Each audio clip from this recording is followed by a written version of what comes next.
میں اگلے دن ایک ویڈیو دیکھ رہا تھا، ایک بہنوئی کو سالے نے گولی مار دی ہے۔ کیوں گولی ماری ہے؟ کہتے ہیں کہ اس کی بہن اپنے بھائی سے حق مانگنے کے لیے آئی تھی، اس کو غصہ آیا، بہنوئی کو کہا کہ تو نے اس کو بھیجا ہے، اس غصے کے اندر آ کر کے میں اس کا حق ادا کیوں کروں، اپنے بہنوئی کو اس نے گولی مار دی ہے۔ ایک اور ویڈیو میرے سامنے سے گزری ہے، اللہ اکبر، دو بھائی ہیں، ہٹے کٹے ہیں، اپنی بہن کو مار رہے ہیں، تھپڑوں سے، مکوں سے، سوٹوں سے، ڈنڈوں سے مار رہی ہیں۔ میں کیوں مار رہی ہیں؟ بہن نے جا کر صرف یہ کہہ دیا، اللہ اکبر، کہ بھائیو میرا باپ کب سے فوت ہو گیا، میری ساری جائیداد تمہارے پاس ہے، آج میں اپنی جائیداد کا حق مانگنے آئی ہوں، آج میں غربت کی لکیر سے نیچے چلی گئی ہوں، آج میرے بچوں کا مسئلہ ہے، مجھے اپنی زمین کا حق دے دو۔ ماں نے بھی کہہ دیا، ہاں ہاں بیٹو، اگر تمہاری بہن کا حصہ ہے تو اس کو دے دو۔ اس بات کے اوپر تیس کے اندر آ کر ان بدبخت نے اپنی بہن پر بھی تشدد کیا اور اپنی ماں کے اوپر بھی تشدد کیا۔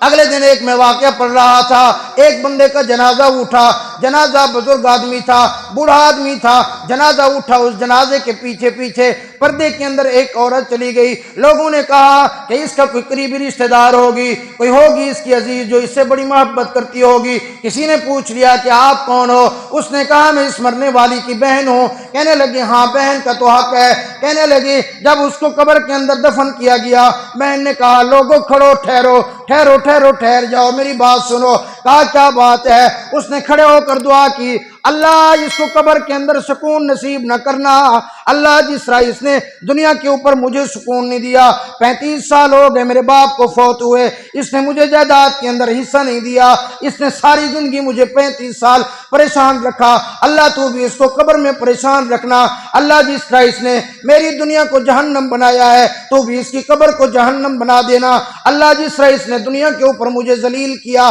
تو بھی اس کو قبر کے اندر ذلیل کر دینا، جس طرح اس نے دنیا کے اندر مجھے راحت نہیں پہنچنے دی، اللہ تو بھی قبر کے اندر اس کو کوئی راحت نہ پہنچنے دینا۔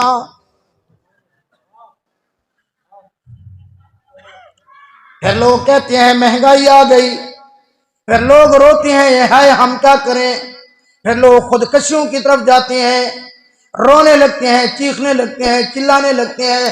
اللہ کا قرآن کہتا ہے ظہر الفساد فی البر والبحر بما کسبت ایدی الناس لیذیقہم بعض الذی عملوا لعلہم یرجعون۔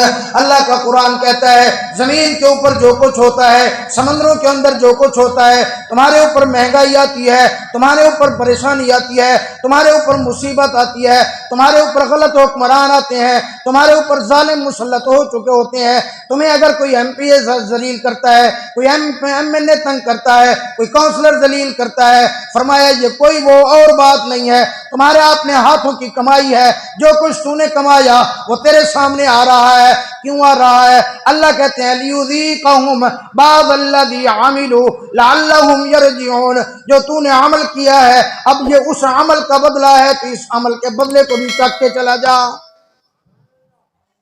جو کچھ تو کرے گا تجھے ملے گا۔